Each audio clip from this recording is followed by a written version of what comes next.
Subscribe to our YouTube channel and press the bell icon for the latest updates. How to pause watch history on YouTube app. Open YouTube app on your device. Log into your YouTube account if you are not already logged in. Tap on your profile picture at the bottom right corner of the page. Now, in the history section, tap on View All button. You can find your watch history here. Now, tap the three dot icon in the top right corner of the page. Select Pause Watch History from the menu.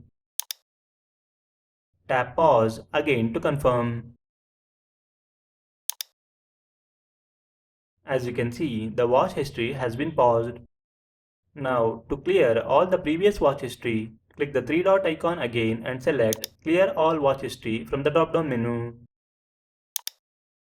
Click Clear Watch History again to continue. Previous watch history is cleared. From now on, when you watch videos on YouTube, it won't be saved in the watch history.